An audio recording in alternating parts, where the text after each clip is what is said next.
கார்த்திக் தீபா சீரியலில் ஆகஸ்ட் 22 எபிசோடுக்கான ஒரு ப்ரோமோவை இந்த வீடியோவில் வாங்க பார்க்கலாம். என்ன நடக்குதுன்னா, நம்ம தீபா வந்துட்டு அங்கேருந்து ரோட்டுக்கு போகிறாங்க. ரோட்டில் நம்ம தீபாவோட ரிங்கு கிடக்கு. அப்போ நம்ம மீனாட்சி நினச்சிக்கிட்டு இருக்காங்க, தீபா எங்கள் பிளான் ஒர்க் அவுட் ஆகணும் அப்படின்னு. அப்போ நம்ம தீபா அந்த ரிங்கை எடுக்க போகிற நேரத்தில் டக்குன்னு அந்த இடத்துக்கு ஒரு ஆம்னி வேன் வருது. அதை பார்த்ததோட மீனாட்சி நினைக்கிறாங்க, இது நம்மளுடைய லிஸ்ட்லேயே இல்லையே, என்ன இது தெரியாத ஒரு ஆம்னி வேன் நம்ம தீபா கிட்ட வந்து நிற்கிது அப்படின்னு பார்த்தா தீபாவை டக்குன்னு அந்த இடத்துலேருந்து ரம்யா கடத்துறாங்க. இதை பார்த்துட்டு மீனாட்சி அதிர்ச்சி ஆகுறாங்க. ஐயோ, இங்கே என்ன நடக்குது, தீபாவை யாரோ கடத்திட்டு போகிறாங்க அப்படின்னு. அப்போ மீனாட்சி ரொம்ப அதிர்ச்சி ஆகி உடையாந்து நேராக அம்பிகா கிட்ட, ஐயோ நீங்கள் சொன்ன பிளான் வந்துட்டு ஃப்ளாப் ஆயிட்டு, யாரோ ஒருத்தவங்க ஆம்னி வேனில் தீபாவை கடத்திட்டு போகிறாங்க அப்படின்னு. இது கேட்டதோட அம்பிகா சொல்கிறாங்க, எல்லாமே என்னுடைய பிளான் தான் அப்படின்னு. அப்போ மீனாட்சி கேட்குறாங்க, உண்மையை சொல்லுங்கள், இது உங்களுடைய பிளானா என்ன, அந்த ரவுடிக்கு கால் பண்ணி கேளுங்க அப்படின்னு. உடனே அம்பிகாவும் இருச்சேச்சி அப்படின்னு சொல்லிட்டு நேராக அவங்களுக்கு தெரிஞ்ச அந்த ரவுடிக்கு கால் பண்ண. அப்போ அவன் சொல்கிறான், மேடம் நாங்கள் ரொம்ப நேரமாக வெயிட் பண்ணிக்கிட்டு இருக்கோம், எப்போ பிளானை ஸ்டார்ட் பண்ணுறீங்க அப்படின்னு. இதை கேட்டுட்டு அம்பிகா சொல்கிறாங்க, அட பாவி என்ன நடக்குதுங்க, அப்போ நீ தீபாவை கடத்தலையா அப்படின்னு. அப்போ அவன் சொல்கிறான், நான் கடத்தலை மேடம், நீங்கள் எப்போ சொல்லுவீங்க, நான் எப்போ ஆக்ட் பண்ணலான்னு வெயிட் பண்ணிக்கிட்டு இருக்கேன், கடைசியில் பார்த்தா ஒன்றுமே தெரியாத மாதிரி பேசுகிறீங்களே அப்படின்னு. இதை கேட்டுட்டு அம்பிகா அதிர்ச்சியாகி, அடப்பாவி தீபாவை யாரோ கடத்திட்டு போயிட்டாங்க அப்படின்னு சொன்னதோட அவர் ரொம்ப ஷாக் ஆகுறாரு.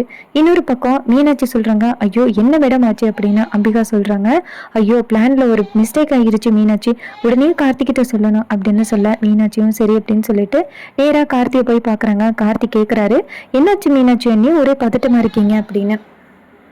அப்போ மீனாட்சி சொல்கிறாங்க, தம்பி உங்களையும் தீபாவையும் சேர்த்து வைக்கிறதுக்கு நானும் அம்பிகா மேடமும் ஒரு பிளான் பண்ணோம், ஆனால் கடைசியில் அந்த பிளான் எங்களுக்கு எதிராகவே மாறிடுச்சு, தீபாவை யாரோ கடத்திட்டு போயிட்டாங்க அப்படின்னு. இது கேட்டதோட கார்த்தி அதிர்ச்சி ஆகுறாரு.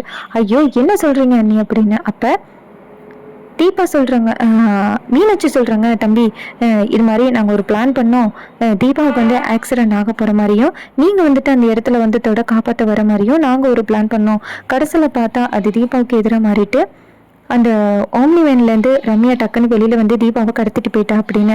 இதை கேட்டதோட கார்த்தி அதிர்ச்சி ஆகுறாரு. அப்போ கார்த்தி கேட்குறாரு, அந்த வண்டி நம்பர் உங்களுக்கு தெரியுமா அப்படின்னு.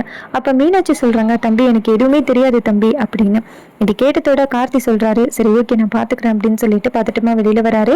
நேராக மீனாட்சியை பார்த்து, இங்கே பாருங்க தீபா காணாமல் போன விஷயத்த வீட்டில் யாருக்கிட்டையும் சொல்லிடாதீங்க அப்படின்னு. இது கேட்ட மீனாட்சியும் சரிங்க தம்பி நான் யாருக்கிட்டையும் சொல்லலை அப்படின்னு சொல்லிட்டு நேராக தீபாவை காப்பாற்றுறதுக்காக கார்த்தி கிளம்புறாரு. கார்த்தி நேராக போகும் பொழுது நேராக அந்த மண்டபத்தோட சிசிடிவி ஃபுட்டேஜை செக் பண்ணி பார்க்குறாரு. செக் பண்ணி பார்த்துட்டு அந்த வண்டி நம்பரையும் நோட் பண்ணிடுறாரு. அதுக்கப்புறமா சரவணனுக்கு கால் பண்ணி விஷயத்தை சொல்லி தீபா மிஸ்ஸிங் அப்படிங்கிற ஒரு இன்ஃபர்மேஷனை கொடுக்குறாரு.